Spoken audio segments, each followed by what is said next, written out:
All right, we are back. We can speak English tonight. We are back once again with Richard Paul Evans. The good news is it has been about a year since you were on, so we've got new stuff to talk about. The bad news is you answered all of my normal questions last year, so I'm going to have to try to come up with some new ones for you so you don't have to hear all of the same things twice. One thing I did want to ask you, a little bit different than last year. We talked about advice you would give new authors and stuff like that. I kind of want to ask that same question, but in the mode of the Christmas box came out in 1993. It has been a hot minute. I would say that publishing, especially self-published like you do, has changed a lot. Is there any specific advice you would give to a new author starting in today's day and age? Wow. That's actually a challenging question because the two things that have changed the most since I started, one is that everyone can be published now. It used to be the number one thing was how to get published. And very, very few people self-published. When I published my own book, it cost me everything I had. It cost thousands, like $7,000, which was everything I'd saved up in my life. So I took a massive chance. With now, anyone can just get online. I go to schools, and the fifth grade assignment for the quarter is everyone's going to be a published author, right? It's just like there are no unpublished authors now. The other thing is AI, and that's the part that we don't know enough about. That's tricky. And authors are trying to come to me. AI's written their book, and they keep getting better. The tricky part is it's stealing from us. You can go on and say, write a book like Richard Paul Evans, and in a couple seconds it will understand. It will know every word I use, the length of my sentences, how I use them together, and it can duplicate my writing style. So it's a tough world. What I really push now with people when they're building is, first of all, just write what you like, write for yourself, and second, understand it's about building a tribe. It's about building a group that's going to follow you. And so that's what I focus on. And I actually have a group called Author Ready, and it's just authorready.com. It's free to join. We have about 2,500 authors who are on there. And I get to work with these wonderful authors. And I've seen some of them actually break through and actually do it for a living now, which is exciting.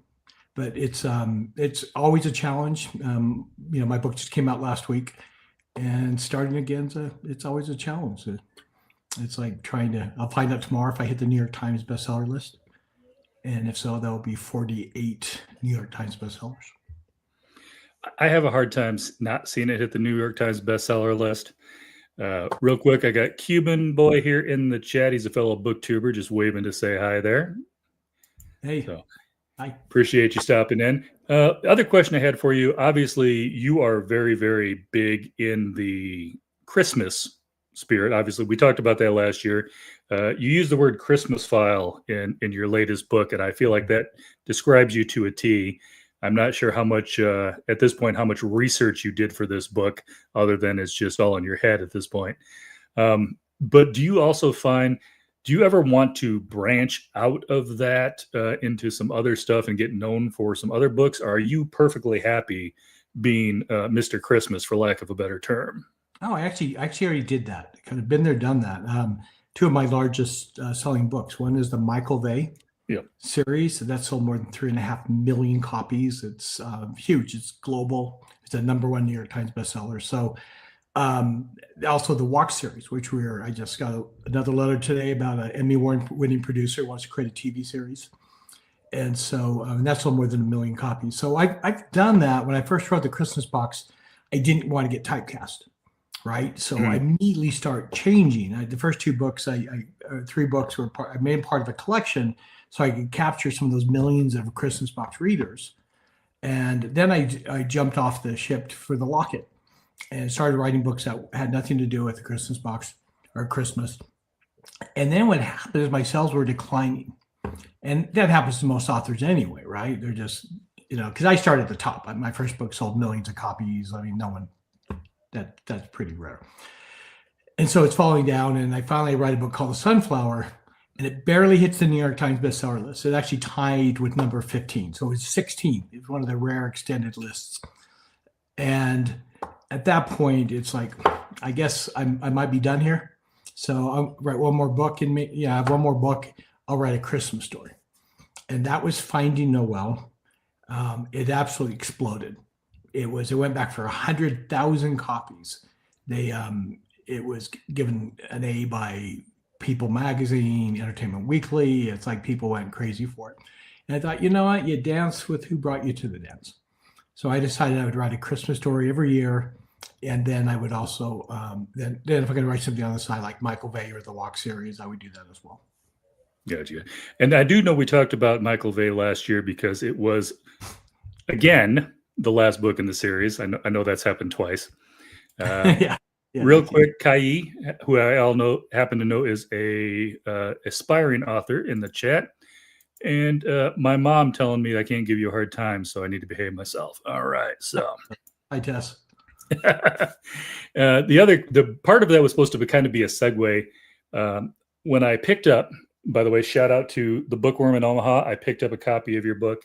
I was actually chased down by one of the booksellers on my way out because they know I do this type of stuff. And they're like, "Are you talking to Richard?"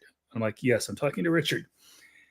They wanted to know, even if it's not following Michael himself, do you have any ideas of, and I'm going to broaden this, they want to know if you're going to ever follow any of the other characters, maybe another one in that world. But I think to broaden it, because I don't want you to have to say yes or no on this specifically, do you see yourself at least dipping back into YA? Because your YA series was also a best-selling series. Yeah, it was actually one of my biggest hits. I don't know. If you ask if my wife was here, I'd say, "Oh no, absolutely not." We're now empty nesters, and so she's been eager to spend more time with me, and we're actually in a really fun place in our marriage when we're getting to know each other again. And so writing 2 books a year is really tough. It takes up almost everything.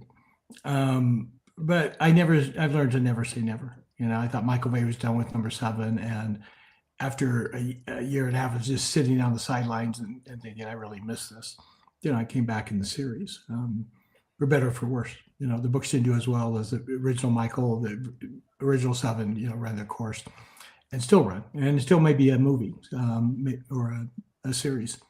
But, you know, never say never. I don't know I'm not sure quite what the future holds. So right now I'm just writing 1 book a year and keeping my wife happy. Well, that is important. Yeah, you can't underline that one enough. So getting a little bit in then to the new book, which is The Christmas Stranger by Richard Paul Evans. I don't feel like this is giving anything away. I kind of liken this to, if you like It's a Wonderful Life, it kind of gives me those vibes. And again, this is chapter 1 stuff. So again, I don't think I'm giving anything away.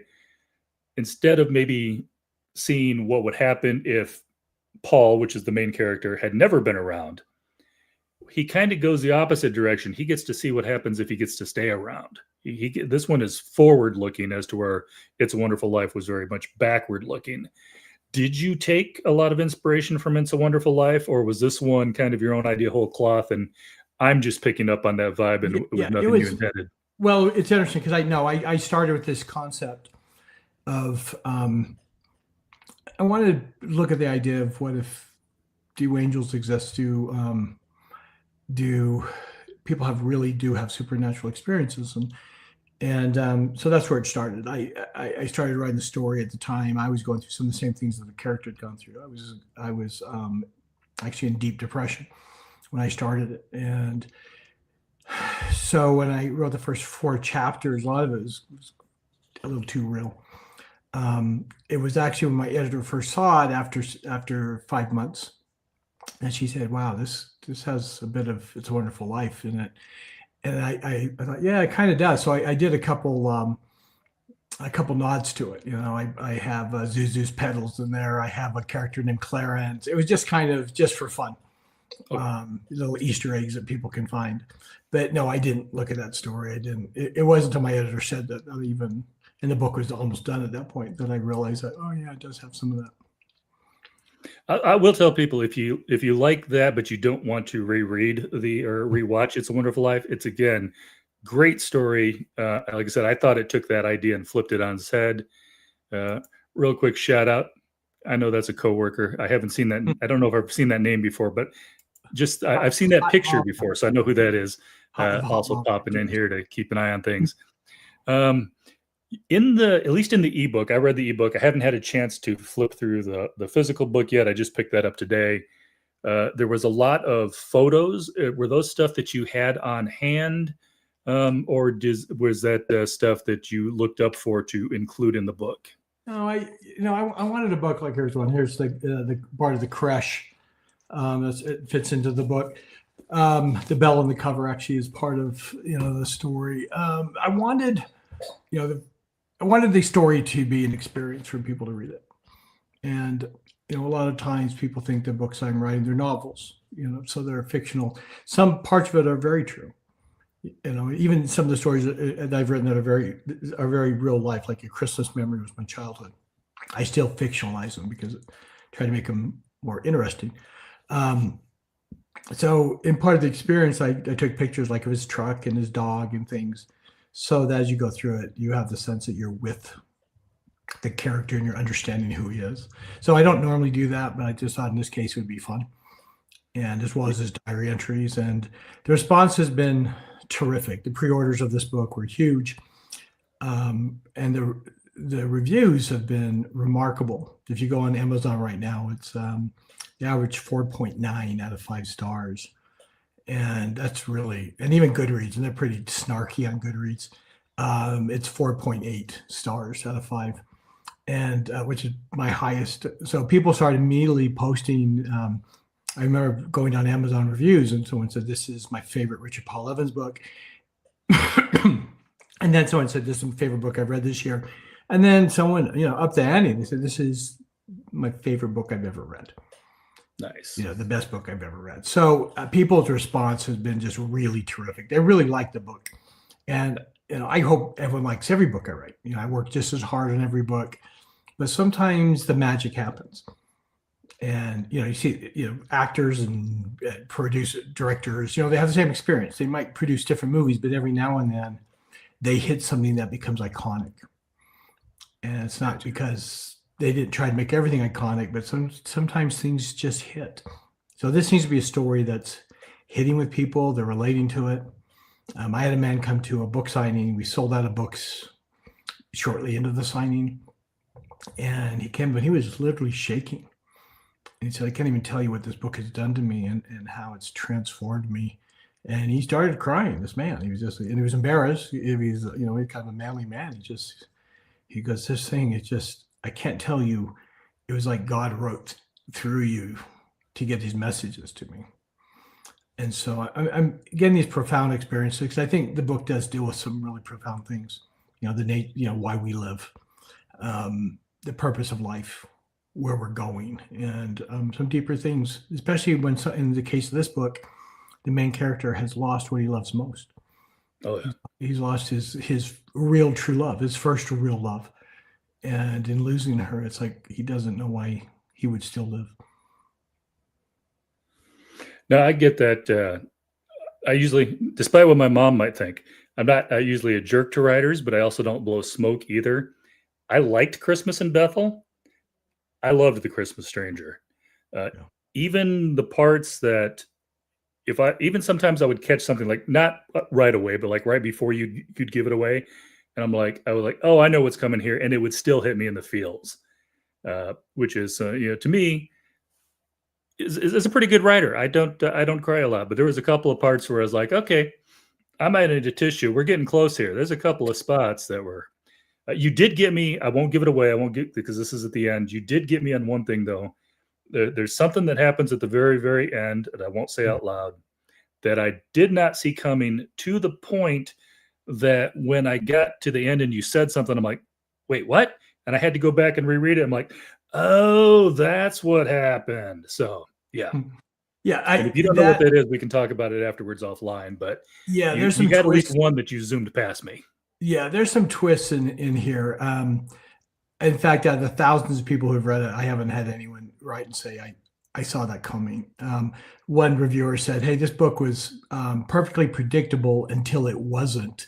They thought they knew what it's about. It's like, oh, it's a very different book. Another, actually, she's a celebrity. She was for 11 years the greatest extreme skier in America. She read it and she came in. She goes, "Oh my gosh, she blew my mind. It was like LSD because all of a sudden it's like, what was I reading?" It's like the book is like it was like Sixth Sense. It was like I couldn't believe it, and that might be a little extreme, but the fact that it so surprised her, but it surprised me when that part came to me. I actually teared. I actually more than teared up. I actually started crying. It's like, oh my goodness, this is so powerful. And at that point, I was very excited about sharing with the world because I thought, wow, this impacted me so powerfully. I can't wait till they read it. It's going to blow their minds. And that's kind of what's been happening with the book. And I've already had two TV or movie producers call me and they want to produce it. And after the success of my Noel Diary, it was the #1 Netflix movie in the world. It was the #1 streamed movie in the world the week after it came out. A lot of movie stuff's chasing me now. So this would make a fun movie. Oh, it would. It would. I would love to see it as a movie. A couple quick comments in here. Like to believe that when authors pour their hearts into their work, it shows through to the readers. Absolutely. And then no relation, but fellow author Dennis Myers in the chat just waving to say hi there. Hey, Dennis. Hey, Dennis. All right. So I'm gonna avoid spoilers. One other thing. As a Phoenix Suns fan, I do love the fact that you named the dog Barkley. the dog is named after Charles Barkley. Yeah. I'm such. If anything, I'm a canine file. I love dogs. We have a little Cavapoo who I adore, and it was funny because it's not even my dog; it's my wife's dog. That was the first fight we had before we were married. She said she would never have a dog, and it's like, whoa, this is a deal breaker. I mean, I've had a dog my entire life, and we ended up having dogs, but this is her dog. And she is so madly in love with this dog. It's insane. It's hilarious listening to her talk to. Her name is Bo, and it's kind of now they're empty nesters. We have this dog, and it's like another child. So anyway, I love putting a dog in here, Barkley, but I just wanted to also honor that their loyalty because Barkley's pretty great in the book. It was a lab, wasn't it? If I remember correctly. Yeah, he's a white lab. And I do think I remember you mentioned Bo in the acknowledgments at the end as well. Yeah, Bo is awesome. He's very popular. I need to start his own page. On his birthday, I posted something. He got 7,000 birthday wishes. So he's very popular. Dude, I know that you don't have an issue with popularity, but I've known a few authors, especially on Instagram, that have had written bestsellers, and either when they have a picture with their cat or dog, it gets more views than the rest of their stuff. Or some actually have, like one person, I just blanked on her name. Sorry, I know who it is. She's got a best-selling book. She also was on like one of those bake-off shows, but her dogs have an Instagram page and has more followers than she does as a famous author. So yeah those animals, they tug on the heartstrings. Well, Amy Tan, she toured with her 2 pugs. Oh, nice. Yeah, and so she was known for bringing her dogs with her and to book signings, and they were her friends. I actually had dinner at her house, and the pugs were out, and it's like, in many ways, I think they're her children. So yeah, but I love dogs. They're just anyway, it just comes later in life. Oh yeah, I love dogs. I don't like picking up after them, but I do love dogs. Okay, so what can we say about this book? See, this was the hard part when I got done with this book, is because you do have a couple of twists and turns in there. I didn't want to give anything away. Oh my goodness, I've just blanked on her name. Colette. The main female character. Colette. Yes, thank you. Was she based on anybody? No, Okay. no, no. And it's interesting the way the story was written. It wasn't a spoiler alert when you said that. He lost his family. He lost his wife and son, because it starts out with that. It starts out with the news. Yeah, chapter 1. Chapter 1. But it was really important. The first scene, and I read it the first time before the book was done. I read this to a large group, actually to 3 groups of people, and the response was remarkable because they were laughing so hard. Some were like crying. They were laughing so hard at the scene, and then all of a sudden, the end, it was like they got slugged in the stomach, and the whole room went silent. And then I could hear this crying, and it's like it was really important that if you're going to believe this story, you need to understand the relationship, that actually they really loved each other, that they were friends, Mhm.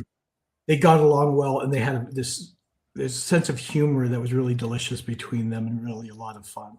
And that he was a doting father, that he adored his son. And so you have to have that, or else the loss doesn't feel like anything. The other thing I wanted to do is I start the story with a true story. In the prologue, I talk about a friend of mine who went hiking, and I'll set up that with something else.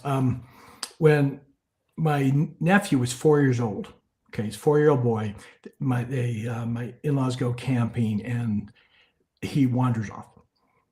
Mhm. He wanders off. He's lost in the wilderness. They're terrified. A 4-year-old boy is gone. Has been kidnapped. They call the rangers, and there's a whole rescue group. They're looking for him. And just as it's getting dark, they find him. And he's just sitting on a log, just sitting there. And they said, David, I was like, where have you been? He goes, just walking. And it's like, how come you're not scared? Aren't you scared? He goes, no. It's like, why aren't you scared? He said, well, the nice man, he held my hand. Oh, I go, what man? He had a white beard and a white robe. And it's like, a man with a white beard and a white robe is out here in the wilderness. He goes, he told me to sit here and you would be here in a few minutes. And you came. Now, a 4-year-old doesn't make that up. It's like he said it matter of factly. He's just like, no, he came and took my hand, and I was lost, and I was crying at first, but then he held my hand and he took me here and said, wait here. And then he just went away. And it's like, there are stories like this.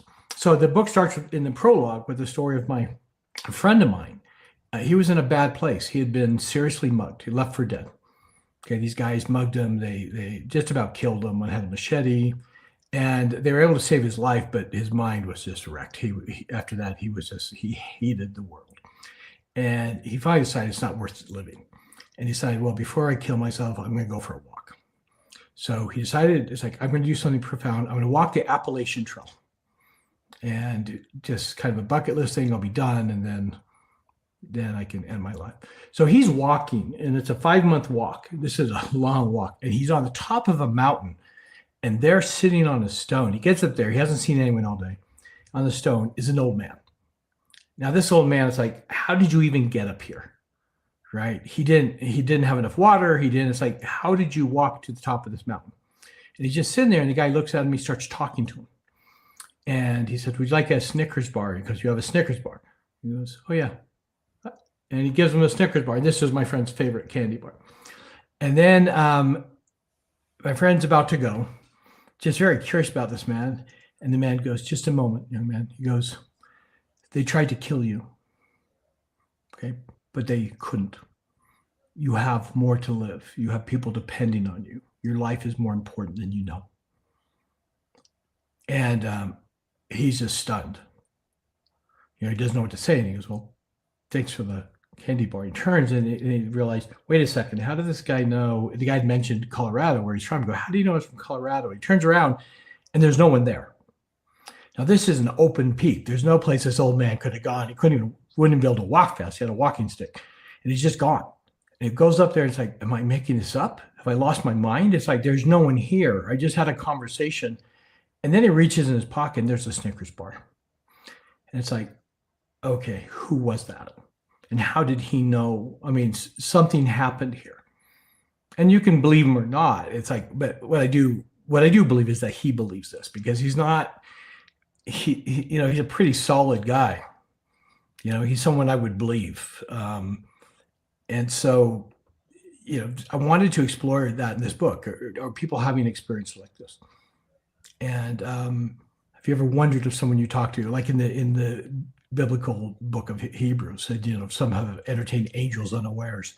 Do angels walk among us? And I wanted to explore that and give something for people to talk about. Gotcha. This is a little behind the times, but I didn't want to interrupt you. But shout out from my mom. I was like, "Yep, it's the doghouse. We just pay the bills." Yeah. One real quick question that I had for you. I think you've kind of already answered this, but is there a message you would want somebody to take away from this book at the end of it? Yeah, well, I want them to feel hope. I mean, that's the basis of all my books. Hope. My books aren't Pollyanna. I mean, life is hard. And at Christmas time, I think that's we really feel it. So this is a time that I want to inspire hope and the best in people. Well, let me say two things that I love about your book that not every author I think would have gone that direction. First of all, yes, to a certain extent, this is a romance book in a way, but it's also I'm not even saying sure it's PG romance. I feel like it's a G romance. There's no spice. There's no smut. This is a book that anybody of any age, I think, can enjoy, even with that romance piece in it. The other thing that I loved about this book is completely escaped my mind. So I'm going to move on and come back to that in a minute. I just thought of it when you were talking. So it's now something I had written down, and now I've just like zoomed right out of it. Oh, I love the fact that was it. The fact that when Paul gets a chance to see what life will be like if he doesn't end it, he doesn't get you talked about this not being Pollyanna.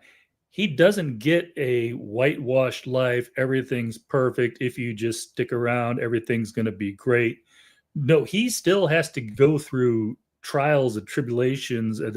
It's not a smooth ride, but he also gets an opportunity to be the man he really is.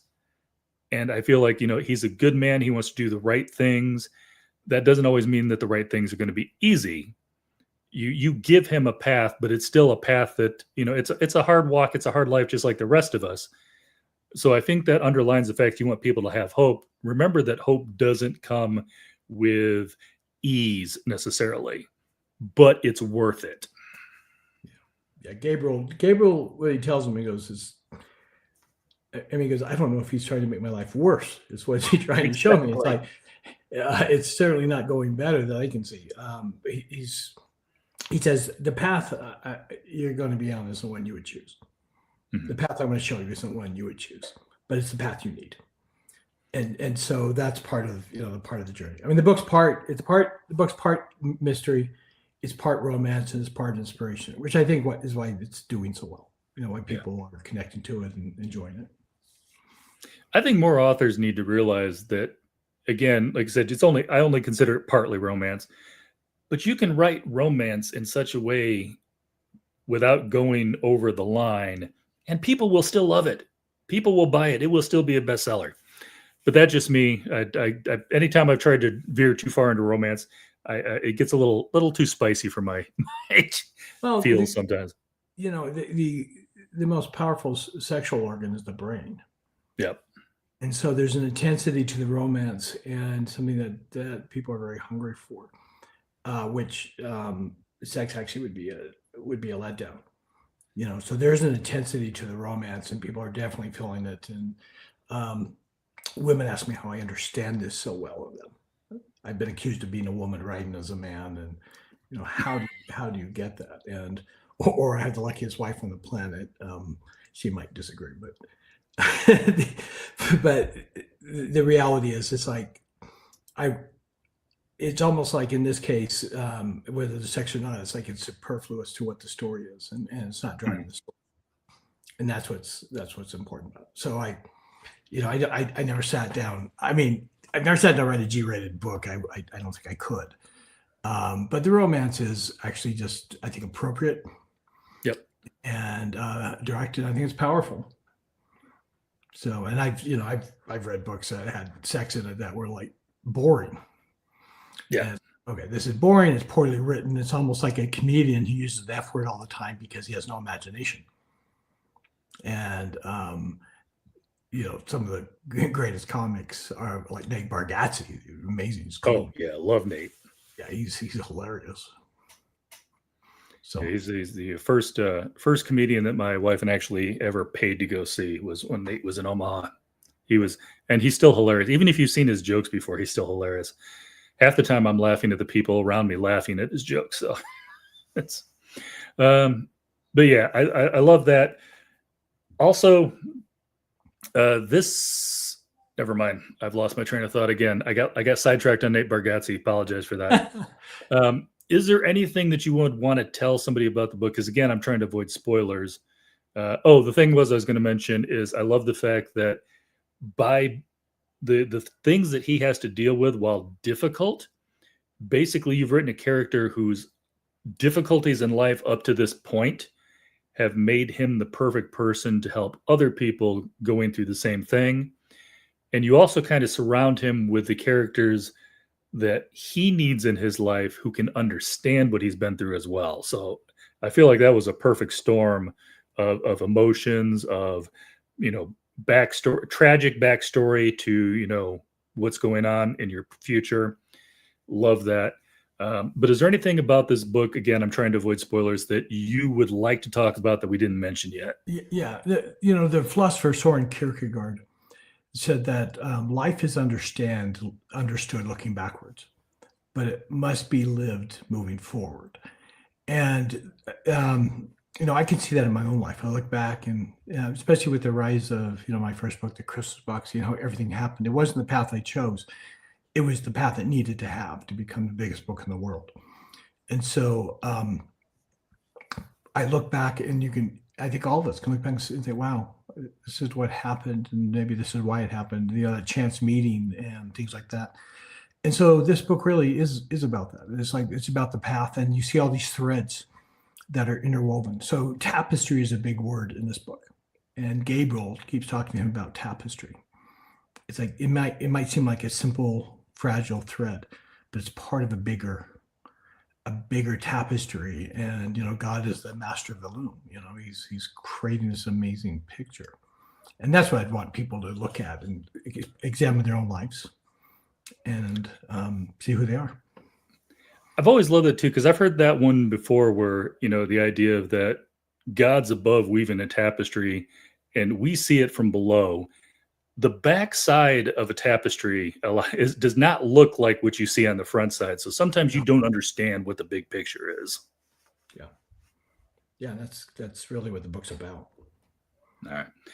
Well, I'm going to tell everybody again, it's a relatively short book. It's less than 300 pages. And it's not a big boy. It's not, that's less than 300 pages, but it's also not, a full size. So it's a pretty fast read, pretty enjoyable read. I knocked out like 70% of this in one day. That's how good it was. Because I kept wanting to, like, okay, can't quite go to bed yet. I need to finish. I got to see where that's going.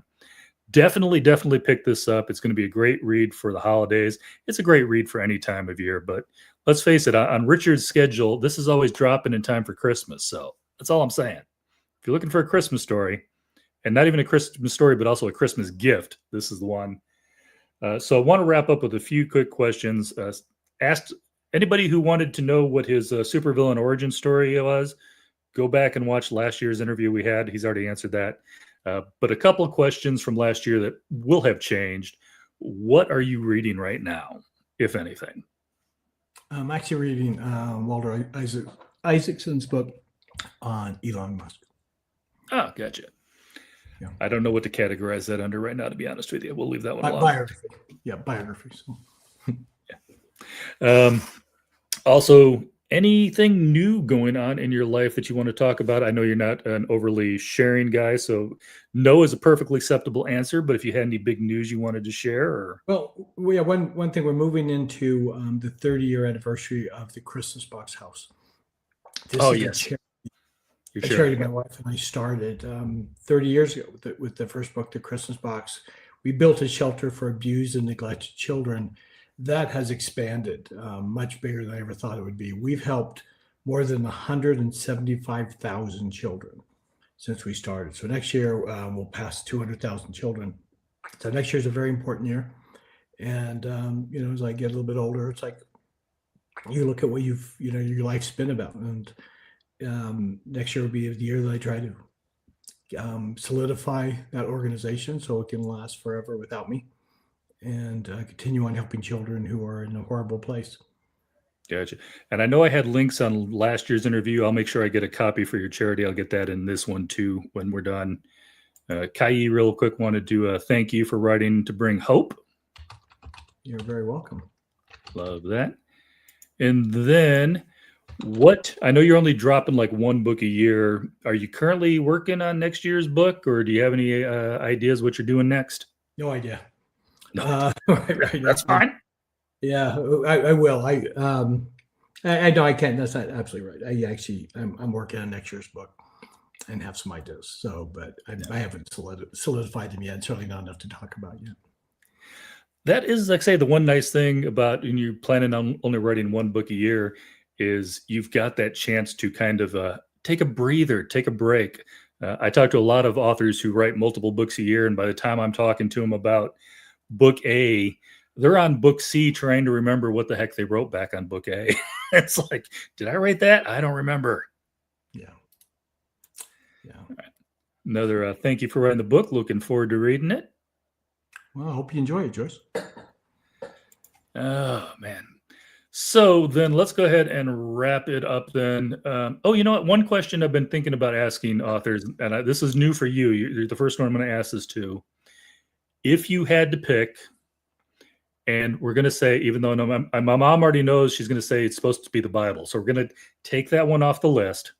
If you had to pick your favorite book of all time, what would you say? I know that's a tough one. Well, I think probably, skill-wise, the one that kind of, Lord of the Rings aside, which is one of the greatest books ever written, I would say East of Eden by John Steinbeck. Oh, nice. I'm a big John Steinbeck fan, and I think he did something really remarkable with that book, writing a metaphor about, the Garden of Eden, and about Cain and Abel, and but written in modern day, well, not modern day, but in 19th century text is fascinating. So I think that's why when Oprah started here, I'll say book club, and that was the first book she did was East of Eden, and I can see why. There's a couple of books that I don't think too many people would complain about being high on people's list. One's definitely, they're both classics. Let's put it this way. Sometimes people don't want to throw fantasy into classics. I would say Lord of the Rings should be considered a classic. So that is all good on there. I know you're currently touring, and I think I know what the answer is, but where is your next stop if people want to pick up a signed book or just happen to be in the area? Well, I'm headed to southern Utah this weekend, Cedar City and St. George. But then my wife and I are going out, and we're good. Katie's favorite is Steinbeck too. Carrie and I are going on book tour together. She's never done this before, so we're going on a road trip. So we're going to Cincinnati, then Dayton, Ohio, then Fort Wayne, Indiana, Carmel, Indiana, Milwaukee, and then Madison, Wisconsin, where my daughter is doing a residency. Oh, okay. So spend Thanksgiving with her. So if they want to know the exact place, they can go to my website at richardpaulevans.com, and I can put that on there too.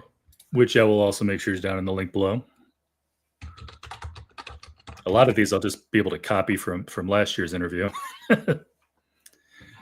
Yeah, I did. Remember you told me last year one of your daughters was a doctor and the other one's an author. So two of them.